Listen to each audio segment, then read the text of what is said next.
എല്ലാവർക്കും വിനീത നമസ്കാരം. ശ്രീമദ് ഭാഗവതം ഏകാദശ സ്കന്ധം അധ്യായം 6, ശ്ലോകം 12, 13, 14, 15 4 ശ്ലോകങ്ങള് ഇന്ന് നമുക്ക് നോക്കാം. ദേവന്മാരുടെ സ്തുതി തുടരുന്നു.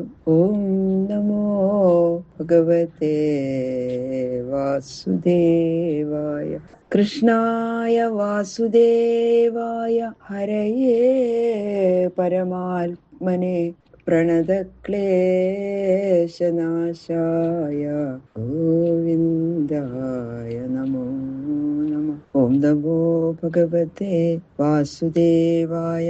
ഓം നമോ ഭഗവതേ വാസുദേവായ. ശ്ലോകം 12. പര്യുഷ്ടയാ തവ വിഭോ വനമാലയേയം സംസ്പർദ്ധിനി ഭഗവതി പ്രതിപത്നിവച്ഛ്രീഃ യഃ സുപ്രണീതമമുയാർഹണമാദദന്നോ ഭൂയാൽ സദാംഘ്രി അശുഭാശയ ധൂമകേതു. പൂർണ്ണ ആനന്ദത്തോടെ വസിക്കുന്ന പരമഭാഗവതന്മാരിൽ അങ്ങേക്ക് ലക്ഷ്മി ദേവിയിൽ ഉള്ളതിനേക്കാൾ പ്രീതി ഉണ്ട് എന്ന് വർണ്ണിക്കണം. സർവ അംഗത്തിലും ശോഭിച്ചുകൊണ്ടിരിക്കുന്നതും ഭക്തന്മാരാൽ അർപ്പിക്കപ്പെട്ടതുമായ വനമാലയോട് ലക്ഷ്മി ദേവി സപത്നിയോട് എന്ന പോലെ മത്സരിക്കുകയാണത്ര എന്ന് തോന്നുന്നു പറയണത്. എന്തുകൊണ്ടെന്നാൽ രണ്ടുപേരും ഒരേ സ്ഥലത്ത്, ഭഗവാന്റെ മാറിടത്തില് ഇരിക്കണം. 2 ഭാര്യമാര് ഒരാൾക്കുണ്ടായാൽ ഒരുത്തി എവിടെ ഇരിക്കുന്നുവോ അവിടെ തന്നെ മറ്റവള് ഇരിക്കാൻ ആഗ്രഹിക്കും, അല്ലെ? അതുപോലെ വനമാല ഇരിക്കുന്ന ദിക്കിൽ തന്നെ ലക്ഷ്മിയും വസിക്കുന്നു. പക്ഷേ വനമാല ഭക്തന്മാരാൽ അർച്ചിക്കപ്പെട്ടതായതുകൊണ്ട് അങ്ങേക്ക് അതിനോട് കുറച്ച് കൂടുതൽ പ്രീതി ആ വനമാലയിൽ തന്നെയാണെന്ന്. അതുകൊണ്ട് ലക്ഷ്മിക്ക് അല്പസ്ഥലവും വനമാലയ്ക്ക് അധിക സ്ഥലവും അനുവദിച്ചുവോ അങ്ങ് എന്ന് ഞങ്ങൾ ഊഹിക്കുന്നു എന്ന് പറയാം. സർവാത്മനാ ഭക്തന്മാര് ചെയ്യുന്ന ഉപചാരം ചെറിയതായിരുന്നാലും അതിനെ ഏറ്റവും പ്രീതിയോടെ സ്വീകരിക്കുന്ന സ്വഭാവം അങ്ങയ്ക്കുണ്ട് എന്നതിൽ തർക്കമില്ല ഭഗവാന്. ആ വിധം ഇരിക്കുന്ന അങ്ങയുടെ പാദാരവിന്ദം ഞങ്ങളുടെ ദുർവാസനകളെ ഭസ്മമാക്കി തീർക്കുന്ന അഗ്നിയായി ഭവിക്കണമേ എന്ന പ്രാർത്ഥന. കേതുസ്ത്രിവിക്രമയുധസ്ത്രിപതൽപതാകോ യസ്തേ ഭയാഭയകരോസുര ദേവചമ്മോ സ്വർഗായ സാധുഷു ഖലേഷിതരായ ഭൂമൻ പാദപുനാദു ഭഗവൻ ഭജതാമഖം ന.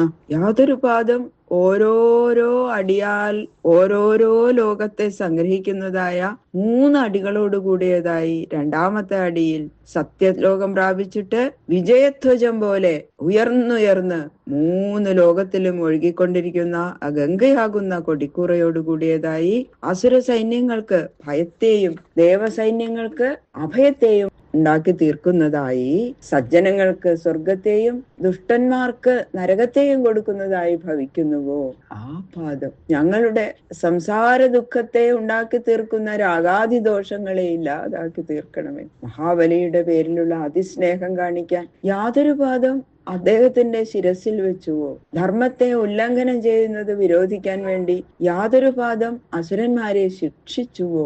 ഭജിക്കുന്നവരെ അനുഗ്രഹിക്കാൻ യാതൊരു പാദത്തിൽ നിന്ന് ഗംഗാ നദി പുറപ്പെട്ടുവോ? പരമപാവനമായിരിക്കുന്ന അങ്ങയുടെ ആ പാദം ഞങ്ങളെ പരിശുദ്ധമാക്കണമേ എന്നർത്ഥം. നസ്യോദഗാവൈവയസ്യ വശേ ഭവന്തി ബ്രഹ്മാദയസ്തനുഭൃതോ മിഥുരർദ്യമാനാ കാലസ്യ തേ പ്രകൃതിപൂരുഷയോ പരസ്യ ശംനസ്തനോതു ചരണ പുരുഷോത്തമസ്യ.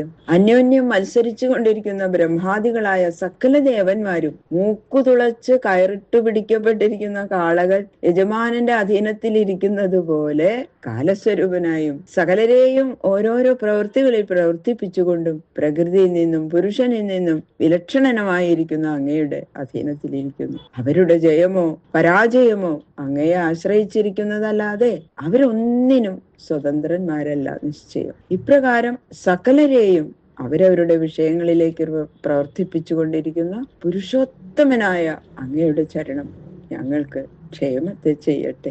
സ്യാസിഹേതുരുദയസ്ഥിതി സംയമാനാം അവ്യക്ത മുക്തജീവമഹതാമപി കാലമാഹു സോയം തൃണാഭിരഖിലാവജയേ പ്രവൃത്ത കാലോ ഗഭീരരയ ഉത്തമപൂരുഷസ്ത്വം.